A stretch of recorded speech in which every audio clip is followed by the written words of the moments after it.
Hi everyone, welcome to TOG's quick update guide. Today I'll be talking about Shadowcraft decks. I will be mainly on two new decks that has been quite famous. Wait, maybe only one new deck that has been quite famous, another control deck that has been less famous, but I kind of like it. So the first deck I'll be showing is the Shadowcraft decks. The Aggro type, which is thanks to the new edition of, I believe it is card Prince Catacomb. Fanfare give all allied followers LastWord summon a skeletons. This card is awesome.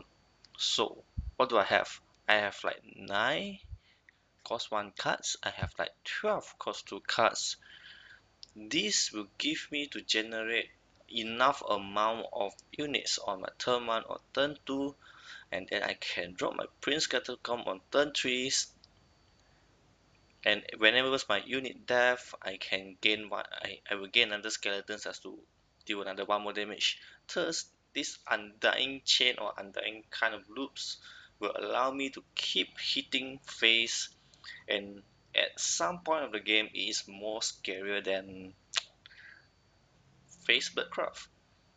So on the whole decks is more or less like previously the ROV's Aggro Shadowcraft builds. The most likely the difference will be the new zombie parties. Deal 3 damage to an enemy follower, enhance 7 then summon 3 zombies.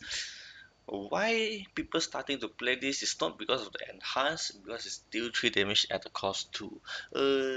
With the new card Grimnir, which is the cost 3 wards, is kind of like overpowered right now. I mean, it's like every single deck's using it. Cost 3, 2/3 ward, enhance 10, deal 1 damage to all enemies 4 times. This any cost 3, 2/3 cards is very strong, and it gains ward. Basically, cost 3, 2/3 ward with only the words ward. It has like no restriction. It's like the heal, but this times with the enhanced 10, deal 1 damage to all enemy 4 times. It's good for like dragon decks.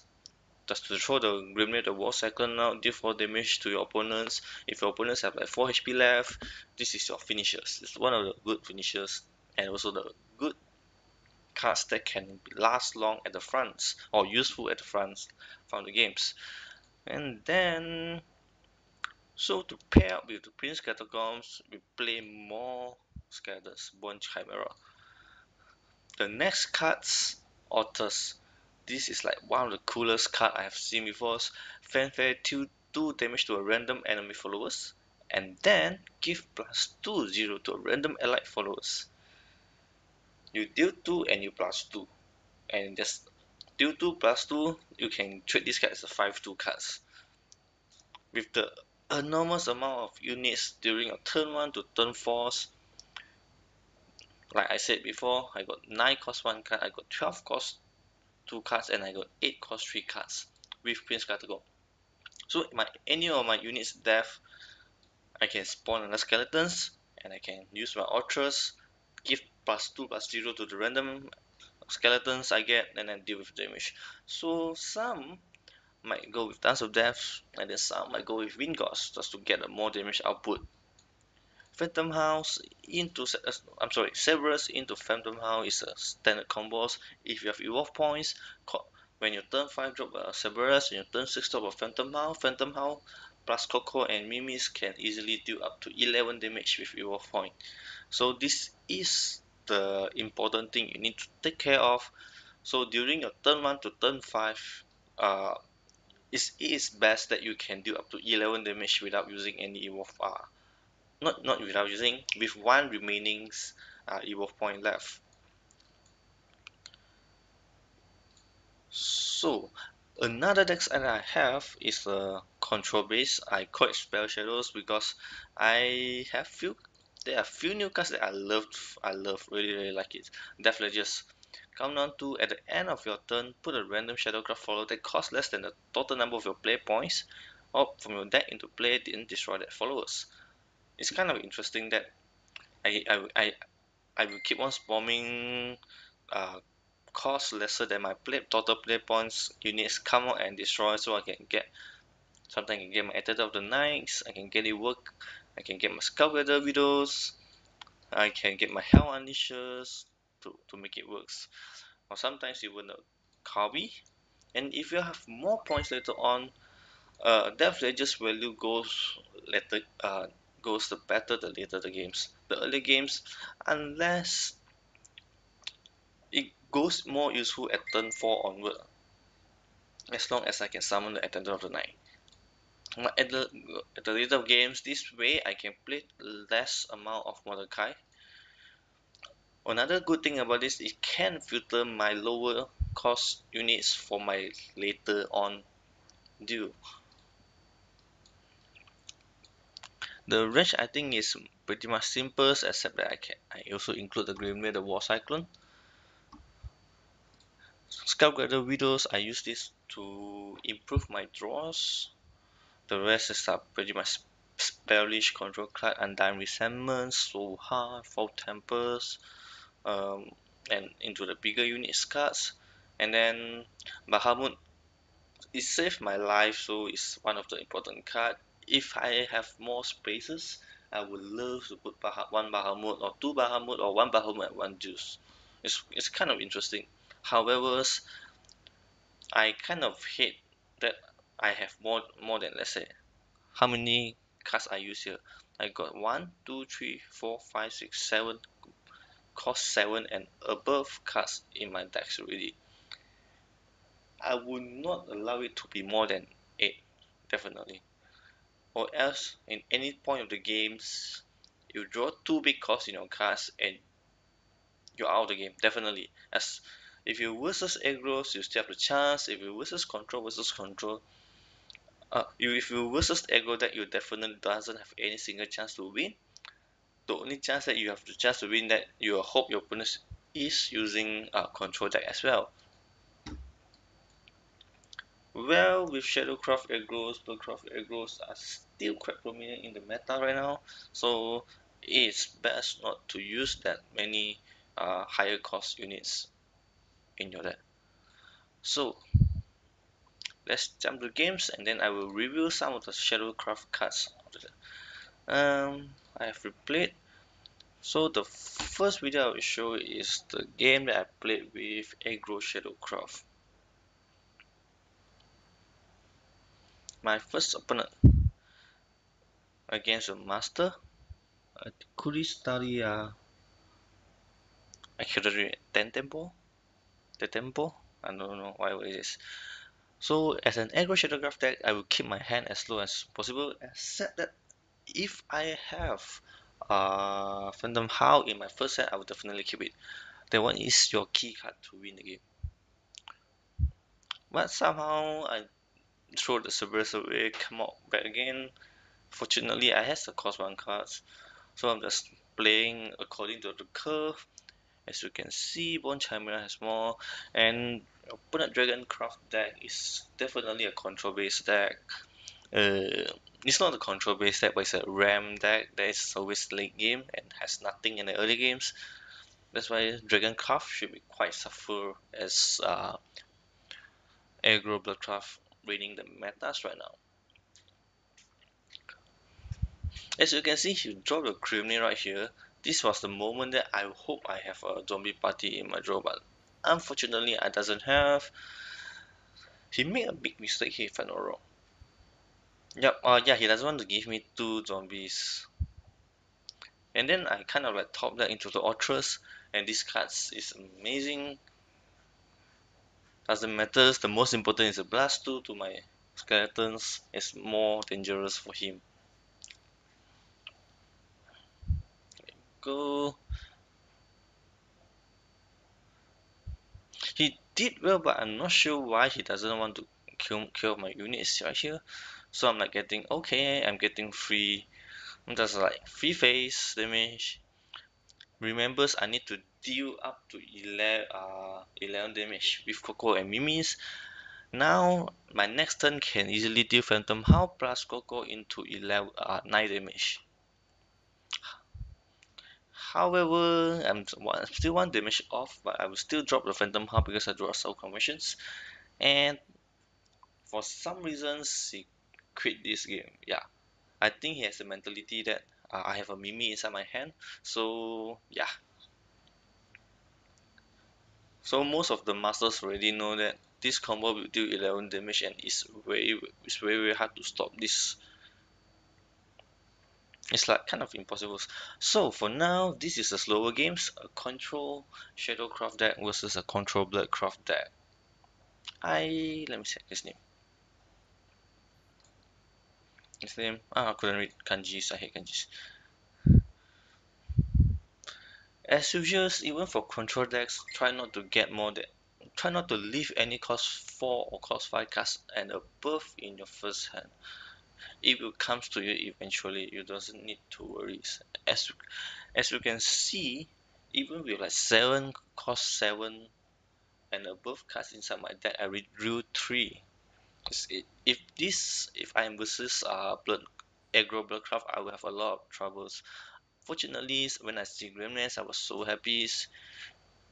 So Grimness and Grimness. Grimness is every single control deck. This is a confirm. No worries about that. And then you start controlling. When I have a single philosophy for control deck. Whenever I control, I will deal as many chip damage as possible. Because what's the point to control if you couldn't deal chip damage? Like what he is doing now. He's like doing very well. For this time, actually, I tried to hope for a draw, but couldn't draw a single unit out. He go for the combos, performance combo into Blood Moon and into Maelstrom Serpent because Maelstrom Serpent is a cost 5 and above cards. So by using performance to minus the cost of the Maelstrom Serpent by 3 and wait, I'm gonna click on it. Oh yeah, there you go. It costs 5 after that. With the power of Blood Moon, this card can be easily become OP. Fortunately, I have Kawis inside my hand. My Kawi is helping me a lot in here. I'm actually still like contemplating whether I should play like 2 Kawi or 3 Kawis because 2 Kawi I couldn't draw it. Maybe I can reduce the Death Ledgers into a more Kawi if I wanted to. But this depends most of the time.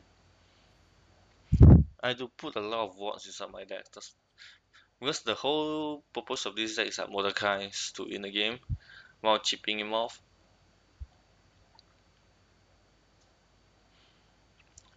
I was like surprised to see a second performance, like enhanced performance, like I have my next Maelstrom Serpent ready, but he forgot that he has the countdown of his Blood Moon is only 1 left. This is like it's a very big trouble for him if I'm not wrong. So yeah, I did Sohan to stop the Khan and then evolve my Global Dragons. And then just kill off the remaining Blood Moon Serpents and there should come the Bahamut Shine. Oh well, he couldn't. Yeah, he could use the Blood Moon into Maelstrom Serpents. That's a very low cost Maelstrom Serpents. Yeah, I did a bait up evolve point up there. That was like the key turnover.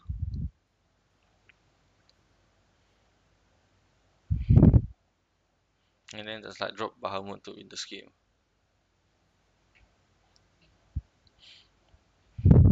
However, Bloodcraft has like another annoying card called a Mask of the Death. I seriously hate this card.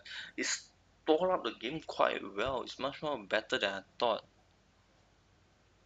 However, my Mordecai has come out. Mordecai is like bane of like destroyers. So what you can destroy my Bahamut, my Mordecai start doing show, but another Mask of the Black Death. Fuck.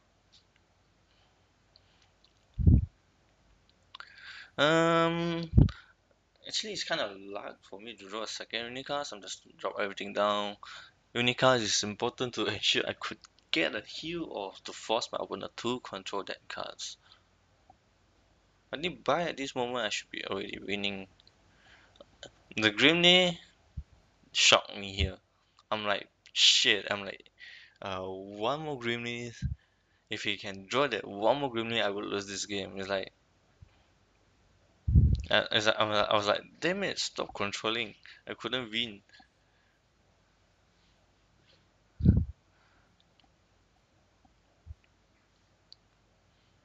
And I was like praying, no, no Grimneys, so I won game.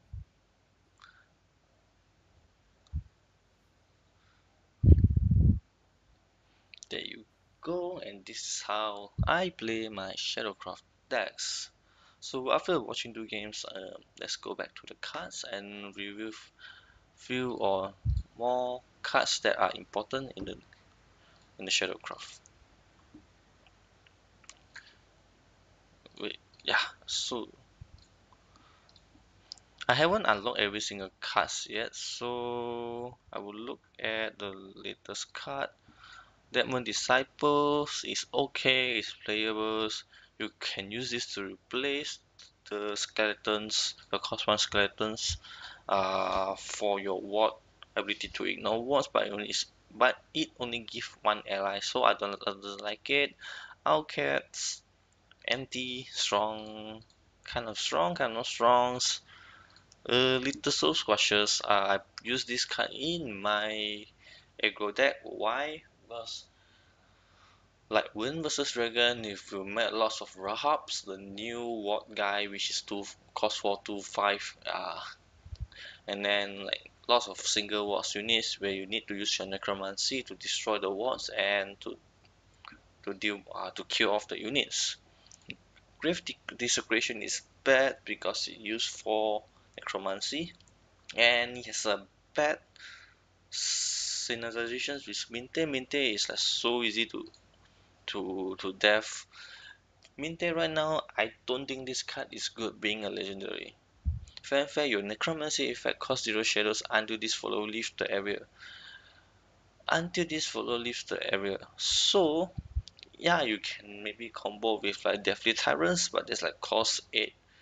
You need to hold these cards up to cost 8. I think it's cost 8 or cost 9. I forgot Deathly Tyrant. What's the cost about it? Let me double check. No card found? What? Oh yeah, it's not in the.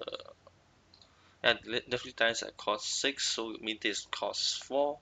So 4 plus 6 is 10. You need to wait your Minte to cost 10 to be useful to deal that 13 damage. By that time, you might already has lost the board control or has lost the game.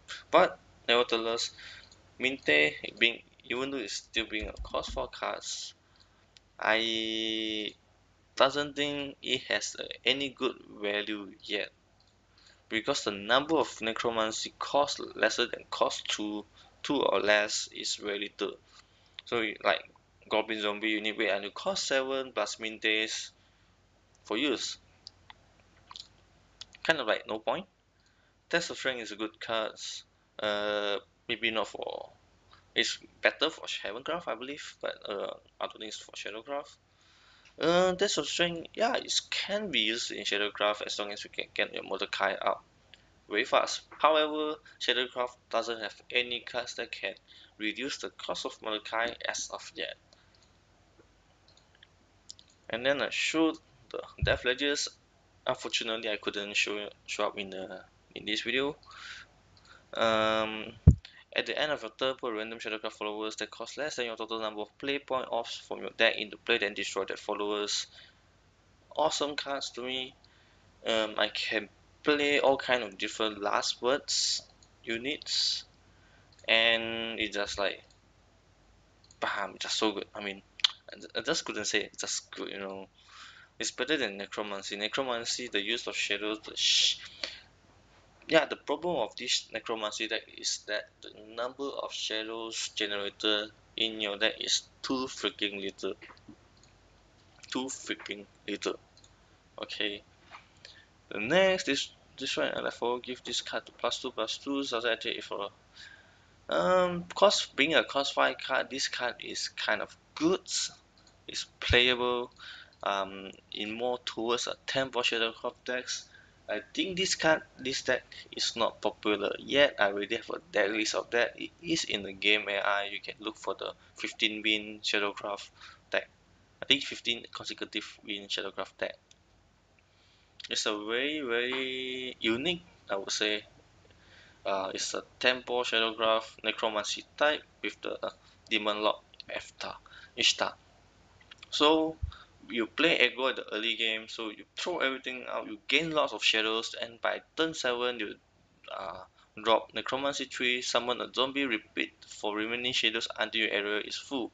So let's say four open slot, you just use your 12 shadows, and you just necromance all the zombie outs at the same time. Give all the other followers plus all your zombies plus 2/0 and rush abilities. Boom! This card is good in control decks, but we did not expect that this could be as good in tempo and in aggro decks. So if you doesn't want to go for extreme aggro decks, you can put Demon Lord Ektar in by bringing the curve to the more backs, to the more tempo side, to the more mid range, and it's awesome. Immortal 10 Fanfare summon 2 white, put a white king into card hand and change its cost to 0. You know, when I see this card, I'm just like, white king, I'm gonna liquefy you. So I doesn't need you, I just need this Immortal 10. Cost 7 4 5 summon 2 whites. And whites like play points 2 ones, you know, it's so strong, you know. And whenever another allied follower is destroyed, deal 1 damage to enemy leaders. It's it's like, oh my god, man. Oh man. White King 4 player point followers, Necromancy 4, game +1/+1, Ward Bane, and Evolve 5/6. Evolve into 5/6. So awesome, man. Shadowcraft has a lot of awesome units that I have yet to test. As you can see, I didn't use much of my wires, and yeah. Zeus, good cards. I would say it's one of the awesome cards because it gains Stormbane and what.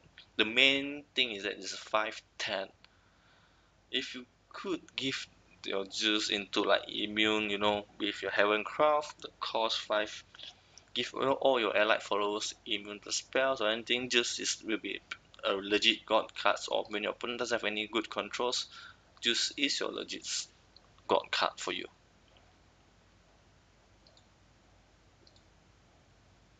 Hmm. Did I talk about zombie parties yet? I haven't really actually talked about zombie party. Yes, deal 3 damage to an enemy follows, enhance 7, summon 3 zombies. These cards is good to use to control, and then it's good to use this to summon another 3 zombies on the field just so they can generate shadows. Or maybe in a turn 7 you can get this, kill one of your opponent's units, summon 3 zombies. On your turn 8, if you have enough shadows, you can actually like bam, Golden Brave. Where's my Golden Brave? Sorry, Death Breath. Summon 3 zombies, give all the zombies +0/+1 and wards to allied zombies. Man, so awesome. It's kind of funny, you know. I met once, I was like so scared that he has like Golden Breath, Death Breath in his hand. I was like, but then he accidentally used up his shadows, so he doesn't have enough shadows to do the Necromancy 6. I was like, phew, so lucky. Alright, thank you for watching. I think this will end my Shadowcraft videos. Quick TOG's update guys or anything about this. The next one, haven't choose which craft I should go on yet because I have most likely to be Runecraft, but Runecraft I won't talk about ER because Earthright I just have a Hawking Giant in my deck and I doesn't really like Earthright for now. I mean, even with the huge improvement, but I will talk about Darius. Maybe once I have enough. Wait, what did I say, Daria? No, Daria. Stop the Daria curse. Daria is useless now. Okay, I will talk about improve this shift. This shift in these new metas, especially against your control deck, is damn awesome. The new D shift is very stable thanks to the freshman Lu, and it's very fast. However, we will still has problem to play against Aggro Shadowcraft, and also he has more difficulty playing against Aggro Shadowcraft rather than Aggro Brookcraft. Aggro Brookcraft doesn't really need to worry that much because Freshman Lu can handle it. While Freshman Lus and your other units could not handle the skeletons spawning. Yeah. Alright. Thank you very much for watching.